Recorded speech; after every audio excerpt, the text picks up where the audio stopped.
এক ঘরে হুজুর গেছে দাওয়াত খেতে। আপনাদের এলাকায় হুজুরা দাওয়াত খেতে যায়?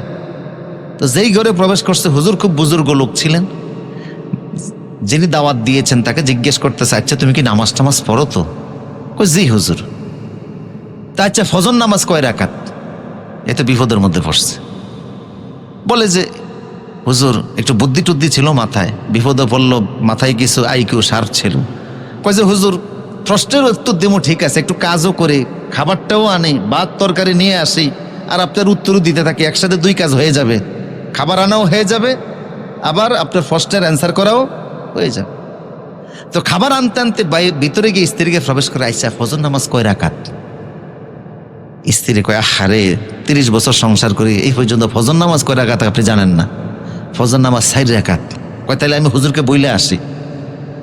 স্ত্রী বলে, না, আপনি ফজর নামাজ সম্পর্কে উনি জিজ্ঞেস করছে, যদি যোহর নামাজ সম্পর্কে জিজ্ঞেস করে। স্বামী কয়, যেই বেলা জ্বলা বেশরম মার্কা হুজুর এ জিজ্ঞেস করলে ওইটাও করতে পারে, তো যোহর নামাজ কয় রাকাত? স্ত্রী বলে, যোহর নামাজ 12 রাকাত। তো আসর নামাজ সম্পর্কে যদি প্রশ্ন করে, কয় ওইটাও তো জানার দরকার। তা আসর নামাজ 4 রাকাত। এইভাবে করে স্ত্রী মাগরিব এশা সব বলছে। এখন আগের থেকে তো অভিজ্ঞতা নাই, একসাথে সবগুলি শুনতে যেয়ে হ্যাঁ ডাইলে চাইলে কি ফাঁকান আপনার, খিচুড়ি ফাঁকিয়ে ফেলছে।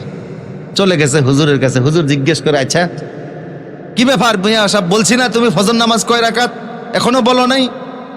জি হুজুর 10 রাকাত। হুজুর তো রাগে মানে স্বাস্থ্যের উপর উঠে গেছে, নামাজের রাকাত সংখ্যা বলতে পারে না, বোঝা গেল বেনমাজি, এর ঘরে খাওয়া যাবে না।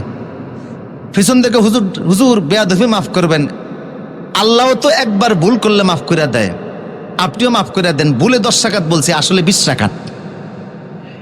স্ত্রী পিছন থেকে বলতেছে, আপনি কি বলতেছেন? 4 রাকাত 4 রাকাত। স্বামী কয়, ওনারে 20 রাকাত বইলেই আটকাইতে পারতেছে না, 4 রাকাত বললো মোড়ও তো দাঁড়াইব না।